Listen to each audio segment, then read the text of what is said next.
Double check the switch. It's come off the wall. A little bit there.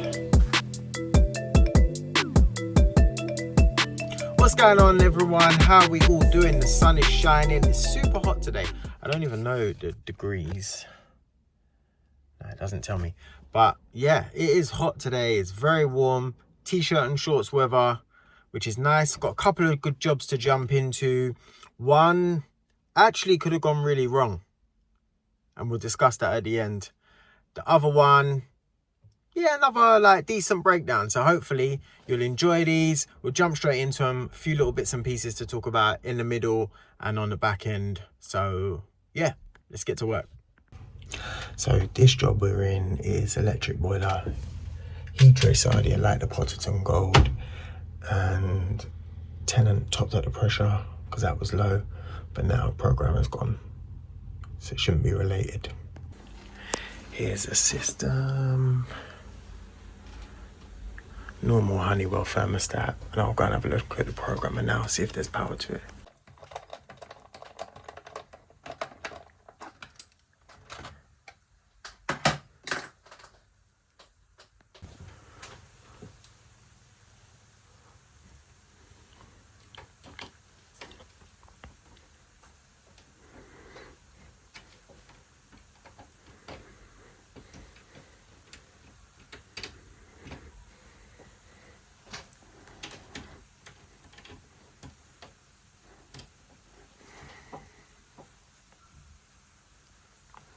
So we've got no power going into the programmer at all. So let's go see why. Just double check that this isn't the switch for it. Let's see.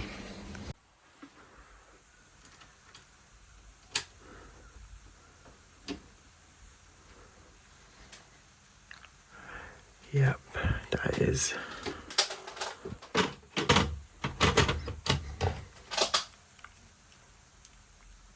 Perfect. So I've now found on testing, boiler keeps cutting out, but the pump's not running.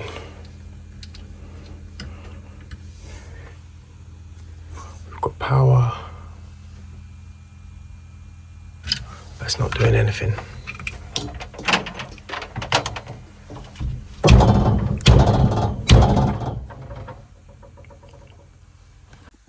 So we are going to swap this out for a good old Honeywell pump. This has become my pump of choice over the last couple of years, just because I've been finding them very reliable.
There you go, that's all in. Obviously you can set how you want it set up for how many radiators and whatnot, underfloor radiators, and you've got your bleed mode there if you need it too. Another happy installation. There you go, nice breakdown there. Didn't think that would end up being the case, but glad I tested it at least at the end, and glad I found that too, and double checked to make sure. Honeywell pumps. For me, they're the go-to now. Obviously, the colour is just like my brand colour. So, yeah, that's one benefit to it. But also, they're very good. I've not had any issues with them. I've been fitting them for the last maybe 2.5, 3 years. I switched over to them. and I've always had good experiences, touch wood.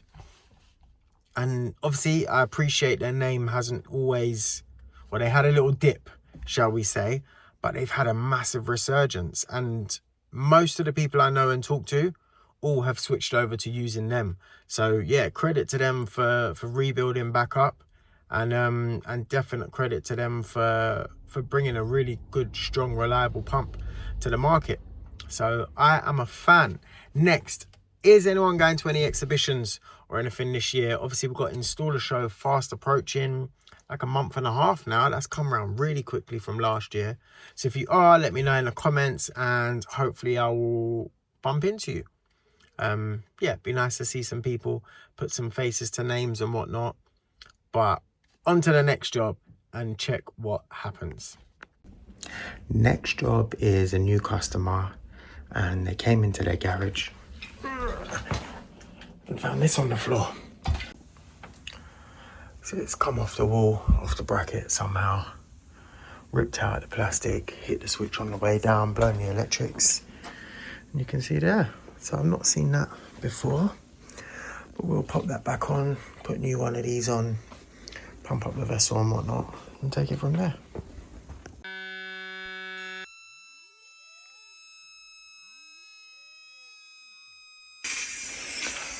I actually think that might be split inside.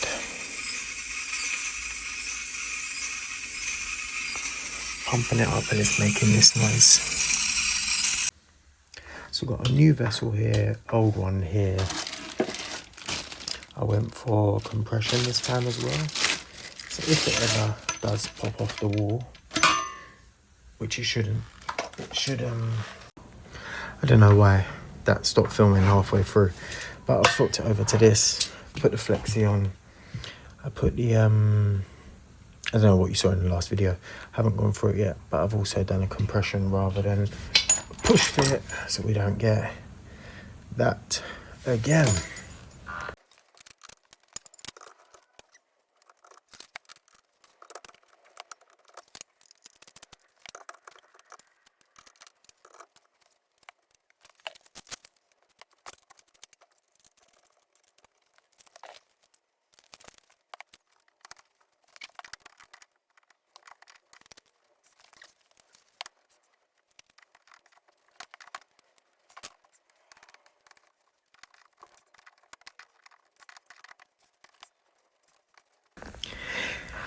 Is this overkill? Probably a little bit.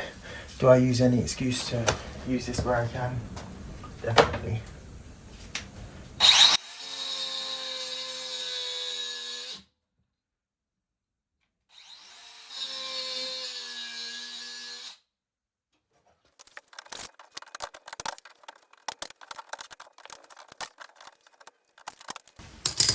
Obviously, I didn't want to damage the pipe, so I only went a little bit.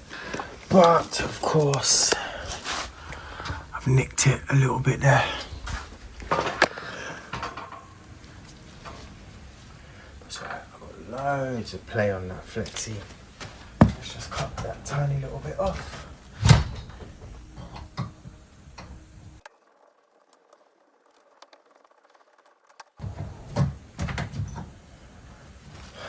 That needs a new blade. If anyone knows where to get decent price blades for that, please do let me know. Where are we gonna go on this? That way.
So that highlights something quite serious, and hands up, my complacency caused that. Went to the main fuse board, RCD labeled central heating system. I flicked that off. Turns out that's not the one that's controlling the central heating system. Now, obviously, I would have found that out if I'd gone back and done my safe isolation, my electrical testing. So I know I'm going to get absolutely slated in the comments, but I've chose to leave it in there just to serve as a reminder. Like, I had safe isolation drummed into me for years and years and years and years, and normally very good with it. But we all get them momentary lapses for whatever reason and miss things. And I was lucky that time, but it could have ended badly. And yeah, I've decided to leave it in there just to show that it can happen to anyone, and just think twice. Like, don't take things on face value of labels, and just double check things, because it's really not worth it if it goes the wrong way. So yeah, hope it helps someone and gives them the kick up the backside that they need.